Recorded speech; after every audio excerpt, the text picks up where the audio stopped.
खास करके जो जोगवाई है उसके अंतर्गत आज गुजरात कैबिनेट मंडल ने ये एक महत्वपूर्ण निर्णय लिया है। भारतीय जनता पार्टी और खास करके देश के सभी नागरिकों को कहीं ना कहीं यूनिफॉर्म्स की अलग अलग मांग हर जगह से आई और गुजरात सरकार ने आज मुख्यमंत्री श्री के अध्यक्षस्थान में यह महत्वपूर्ण निर्णय लिया है। ये पूरे विषय में आज हम सबको जानकारी देने के लिए केंद्रीय सीनियर मंत्री और भारतीय जनता पार्टी गुजरात के सीनियर नेता आदरणीय श्री पुरुषोत्तम रूपाला जी हम सबको इसके बारे में जानकारी देंगे।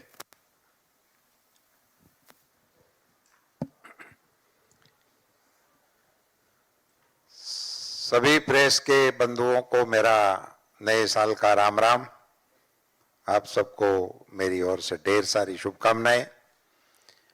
मेरे साथ इस पत्रकार परिषद में जुड़े राज्य सरकार के हमारे तेज तर्रार गृह राज्य मंत्री भाई श्री हर्ष भाई, पार्टी के हमारे महासचिव आदरणीय वाघेला साहब, हमारे सभी प्रवक्तागण भाई श्री यमल भाई, किशोर भाई, डॉक्टर द्विज भाई, मेरे पुराने साथी डांगर जी,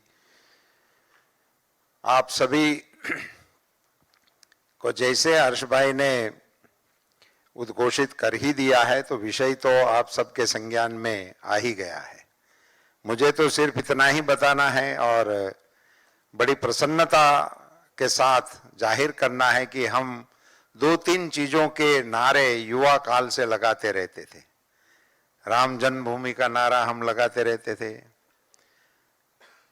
कलम 370 के बारे में नारे लगाते रहते थे और ऐसे ही कॉमन सिविल कोड के लिए भी हम नारे लगाते रहते थे। बहुत ही पुराने दिनों की स्मृति के ये हमारे दिलों में नारे गूंज रहे हैं, आज भी गूंज रहे हैं। ये मेरा सौभाग्य है और मैं यहाँ गुजरात सरकार के प्रतिनिधि के तौर पर हर्ष भाई हमारे बीच मौजूद है, इसलिए उनके माध्यम से हमारे यशस्वी मुख्यमंत्री श्री भूपेंद्र भाई पटेल को साधुवाद और धन्यवाद देना चाहता हूं कि भारतीय जनता पार्टी के एक पुराने नारे को सार्थक करने की दिशा में आपने अगला कदम उठा लिया। इसके लिए पूरी राज्य की सरकार को और आपकी टीम को मैं बहुत बहुत धन्यवाद देना चाहता हूं। जैसे ये राम मंदिर और कश्मीर के साथ साथ ये मुद्दा भी अब गुजरात सरकार ने घोषणा कर दिया है और जैसे बताया हर्ष भाई ने, ऐसे अपने मुख्यमंत्री श्री को अधिकार दे दिया गया है तो वो कमेटी का गठन जल्द ही कर देंगे और कमेटी के रिपोर्ट के आधार पर इस कानून को हमारे राज्य में लागू करने का रास्ता खुल जाएगा। एक बड़ी विडंबनाएं सिविल डिस्प्यूट्स में आया करती हैं। जैसे किसी ने मारपीट कर दी तो वो फिर इसमें कोई आपको दिक्कत नहीं है, किसने मारा, क्यों मारा, उसमें हिंदू है, मुसलमान है, सिख है, ऐसी कोई चीज नहीं आती है। उन सभी को एक ढंग से ही एंटरटेन किया जा रहा है। मगर यदि मिल्कत की बात आ जाती है और वो भी पैतृक मिल्कत की बात जब आती है तभी उसमें ये लगता है कि ये मैं अपने बेटे को दे सकते हैं, नहीं दे सकते हैं, पत्नी का अधिकार है, बेटी का अधिकार है, उन सारी चीजों में कई मसले फंसे रहते हैं और हम नागरिकों के बीच में भी ये रहता है कि ये इसको मिल रहा है, हमें नहीं मिल रहा है। अभी तक कश्मीर को लेकर भी ये विवाद, बहुत कई किस्से भी ध्यान में आते थे कि बेटी है वहां और कहीं पे इनकी शादी हो गई है तो फिर इनको अधिकार नहीं मिलता है। इन सारी चीजों को लेकर कई चीजें मसले चल रहे हैं और एक बड़ी अच्छी बात हमारे प्रधानमंत्री श्री नरेंद्र भाई मोदी जी के नेतृत्व में जब से देश में सरकार का चलना शुरू हुआ है तभी से एक नारा बहुत जोरों से आगे बढ़ रहा है, एक भारत श्रेष्ठ भारत। और उसी नारे को मजबूत करने के लिए जब जीएसटी आया था तब भी ये पहली बार हमारे सबके संज्ञान में आया था कि पूरे देश में एक कानून हो तो इसका कितना बड़ा बेनिफिट हो सकता है। आज वो कानून स्टेबल हो गया और कानून के चलते सभी देशवासियों में, सभी राज्यों में अपने अपने हिसाब से इस कानून का बेनिफिट अपने राज्य को कैसे मिल सके उसमें सब लग गए हैं। पहले थोड़े थोड़े बहुत मतभेद हुआ करते थे और सबसे अच्छी चीज इस कानून की मैं तो कभी कभी सबके बीच में बताना और चुनावी बातों में भी उसको शामिल करके बता रहा हूं कि आज तक के जीएसटी के सभी निर्णय सर्वानुमति से हो रहा है। ये हमारे देश के लोकतंत्र के लिए, आस्था रखने वाले लोगों के लिए इनसे अच्छा कोई और खबर हो ही नहीं सकती है। सारे निर्णय यूनानिमस डिसीजन लिए गए, एक भी निर्णय बहुमत से लिया नहीं गया है। ये इस कानून की ताकत है। और इनकी एक और बड़ी ताकत मैं आपके सामने जिक्र करना चाहता हूं कि आज राज्य सरकार के मन में कोई चीज आती है जीएसटी को लेकर तो वो अमल नहीं कर सकते हैं। भारत सरकार के मन में कोई चीज आती है तो वो भी इसी को सीधी तरह से अमल नहीं कर सकते हैं। उसमें घटाना है, बढ़ाना है, राहत देना है, जो भी करना है वो जीएसटी काउंसिल के थ्रू करना पड़ता है। तो एक प्रकार से देश में लोकसभा के बाद इतना बड़ा एक तंत्र खड़ा करने का काम इस एक कानून के जरिए, जो एक कानून के जरिए पूरे देश में हो सकता है। ऐसे ही ये यूनिफॉर्म सिविल कोड, इसको लगाने से नागरिकों के मन में अधिकारों और सिविल डिस्प्यूट्स के लिए जो मसले चल रहे हैं उन सभी में माताओं, बहनों, बच्चों और सभी लोगों को एक समान अधिकार देने का इसमें प्रावधान होने की वजह से ये एक बड़ी राहत की घोषणा है। मैं मानता हूं कि गुजरात सरकार की इस घोषणा से, जैसे पूर्व में भी एक हमारे राज्य ने इसमें आगे कदम उठा ही लिया है और हम इसमें कड़ी में गुजरात भी जुड़ रहा है, तो एक प्रकार से देश में इस कड़ी को आगे बढ़ाने का श्रेय गुजरात सरकार को मिलेगा, अवश्य मिलेगा। इनके लिए वो बधाई के पात्र भी हैं। और मैं आप सबके माध्यम से एक प्रकार से ये बात कह सकता हूं कि गुजरात सरकार ने आने वाले दिनों के लिए हमारे नागरिकों के लिए एक नई उम्मीद जगाने का काम किया है। इसके लिए उनको बहुत बहुत धन्यवाद।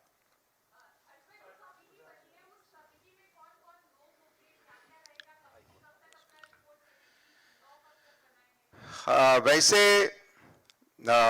हाईकोर्ट के निवृत्त जज साहब की अध्यक्षता में एक कमेटी बनाई जाएगी। कमेटी की रचना करने का अधिकार आदरणीय मुख्यमंत्री जी को कैबिनेट ने दे दिया है।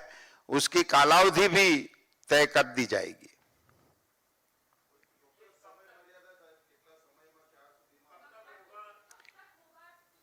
मैं मानता हूं कि जैसे कमेटी की घोषणा होगी उन्हीं के साथ ही उसकी टाइमलाइन भी उसको साथ तय कर दी जाएगी।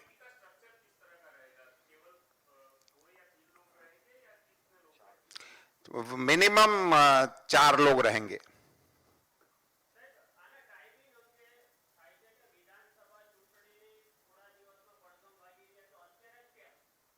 ये तो જ્યારે કોઈ પણ નિર્ણય થાય ત્યારે આવું પૂછી શકાય એવો સવાલ છે।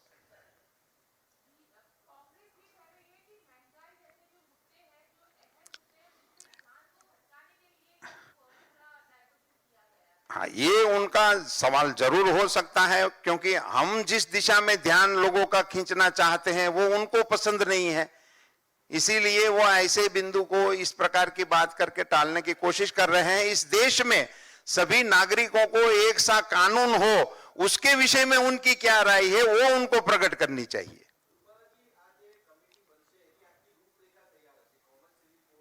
जी,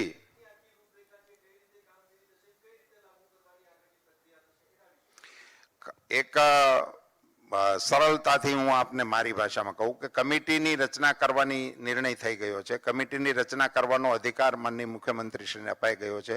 કમિટીની અધ્યક્ષતા પણ નિવૃત્ત હાઈકોર્ટના માનનીય જજ સાહેબ કરશે એ પણ નક્કી થઈ ગયું છે. કમિટીમાં 3 થી 4 સભ્યો રહેશે એ પણ નક્કી થઈ ગયું છે. કમિટીનું સ્કોપ ઓફ વર્ક અને સમય અવધિ એ ઘોષણાની સાથે જાહેર થઈ જશે.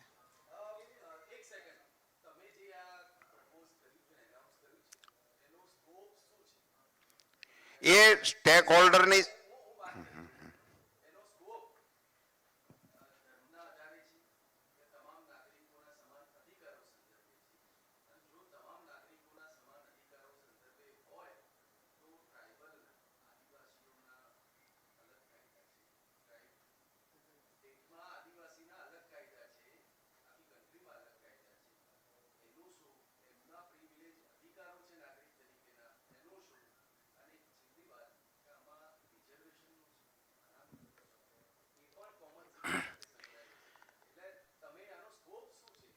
એક વાત બહુ સ્પષ્ટપણે આપ સૌને કહેવાનું મને ગમશે આપના સવાલ થકી કે આ કોમન સિવિલ કોડના સંદર્ભમાં જે એનું હાર્દ છે, જે ધાર્મિક અને સાંપ્રદાયિક તાના ટાઇટલને કારણે એના અધિકારોમાં જે તફાવત આવે છે એની કોમન કરી દેવા માટેનો આ પ્રયાસ છે.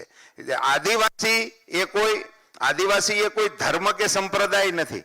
આદિવાસી એ આપણા દેશની એક એવી ઓળખ છે જેને આપણે બંધારણીય રીતે સ્વીકારેલી છે અને બંધારણે આપેલા કોઈ અધિકારોને આ નવા કાયદા કાનૂનને આધારે એને અવગણવાનો કોઈ પ્રયાસ કરવાનો આમાં સ્કોપ નથી. ધન્યવાદ. જી હા, એક મિનિટ. હા જી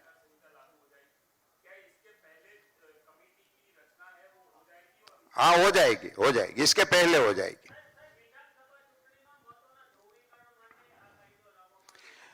ભારતીય જનતા પાર્ટી એની સરકાર ચાલુ છે અને એમના મુખ્યમંત્રી શ્રી દ્વારા આ તો કેબિનેટની અંદર થયેલા એક નિર્ણયની હું આપની સાથે જાહેરાત કરું છું. આપને હમણાં આખી કેબિનેટનો એજન્ડા પણ મળશે ને એની અંગેની વિગતો પણ મળશે.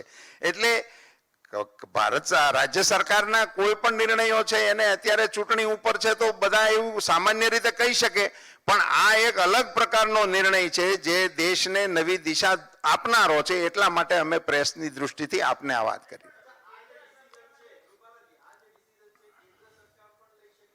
લઈ શકે.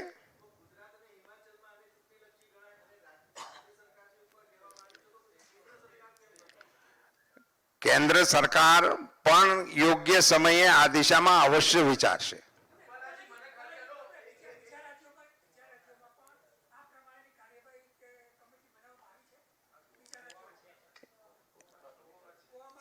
નહીં ઉત્તરાખંડમાં એકમાં જ થઈ શકે. આ તો રાજ્ય સરકારના અધિકાર પરત્વેની કાર્યવાહી છે. કર્યો તો ખરો મેં આપને. પૂછો ને, તમે ફરીથી પૂછો.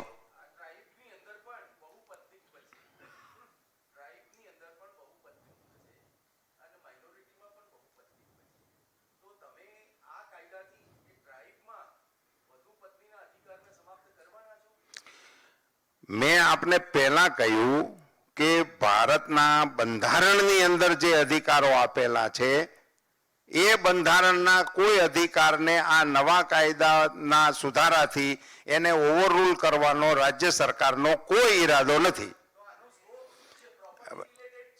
સિવિલ ડિસ્પ્યુટ્સ જે ધર્મના આધાર ઉપર આપણે ત્યાં વિવાદ જુદા થાય છે એને બદલે બધા નાગરિકોનો એક પ્રકારે સિવિલ ડિસ્પ્યુટના રાઇટ્સ મળી શકે એના માટેની આ પ્રયાસ છે. અને એ બી એમાં પણ આપણા આ જજીસ જે છે, આપણે કમિટી જે નિમાશે, હાઈકોર્ટના જજ સાહેબ જે હશે એ આપણને બધા સ્ટેક હોલ્ડરોની સાથે ચર્ચા કરીને આપણને ભલામણ કરશે, એને અનુરૂપ થશે. એને ઉતાવળ કરી દેવા માટેનું આ નથી. અમે અડબડાટીમાં જરાય નથી લેવા. અમારી પાસે 10 જ દિવસ છે એવું તમે માનો છો. આગલી સરકારે અમારી જ બનવાની છે. જી તમારી પિન બહુપત્નીત્વ સુધી જ અટકેલી છે.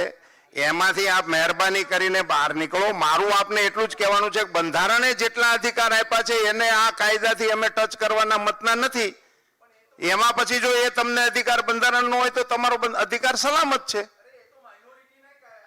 એમાં એને બંધારણમાં હશે તેને બંધારણના અધિકારો કોઈના આપણે નથી ટચ કરવા. જી ધન્યવાદ. વિવેકભાઈ સિવાય કોઈ બીજા પ્રશ્નો હોય તો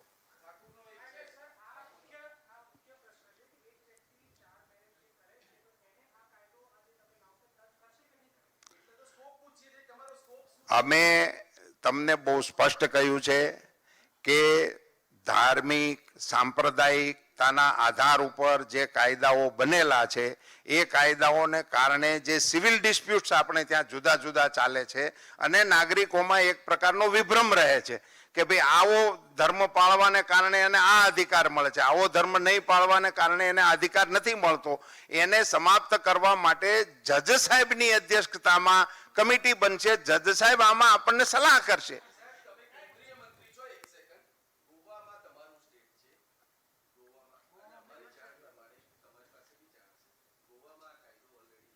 છે ત્યાં તમે જેવું ઈચ્છો છો એવું જ છે.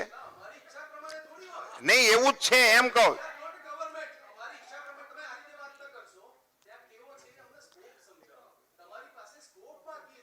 મેં આપને 2-3-4 વાર કીધું પણ તમે સ્કોપ ને કેવી રીતે લેવા માંગો છો હું નથી સમજી શકતો.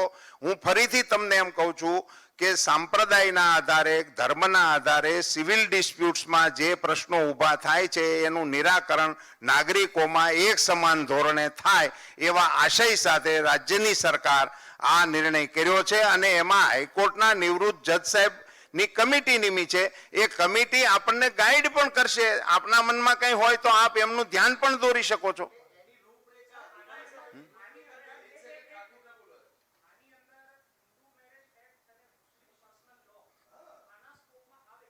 આવે બંને આવશે. બંધારણમાં હશે તો નહીં આવે ને બંધારણમાં નહીં હોય તો આવશે.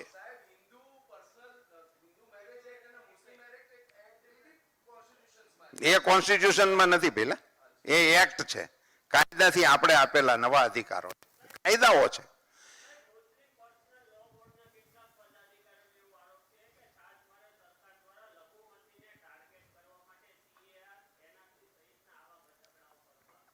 એ એમનો કદાચ કે શેને માટે કરતા હશે. મેં સીએ વખતે પણ મારું એવું માનવું હતું. એ વખતે એમનો આક્ષેપ એવો હતો કે તમારા નાગરિકત્વ તમારું રદ કરવામાં આવશે.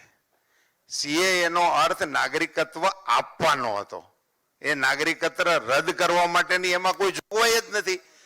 આપવાનો હતો તેમ છતાં એને વિકૃત રીતે નાગરિકત્વ રદ થશે એવો ભ્રમ ફેલાવનારા હોય તો એના જવાબો આપણી પાસે ના હોય અને એને એવા આક્ષેપો એના આક્ષેપો કરી અને સાચા કાયદામાં ભ્રમ ફેલાવવા માટેની કોશિશ ગણવી જોઈએ.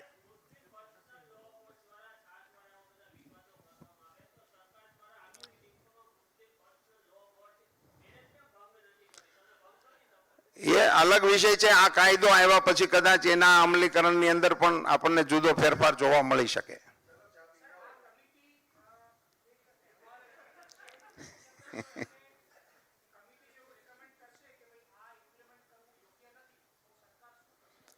સરકાર એ કમિટી અંગેની પુનર્વિચારણા કરશે. કમિટી જે અભિપ્રાય આપશે એના આધાર ઉપર જ અમે આગળ વધીશું. એ બાબત નિશ્ચિત છે. કમિટીના અહેવાલને અમે પૂરતું ગંભીરતાપૂર્વક મહત્વ આપવા માટે જ હાઈકોર્ટના માનનીય ન્યાયમૂર્તિ જે હોય એવાના અધ્યક્ષતાપણે આપણે કમિટી રચી છે.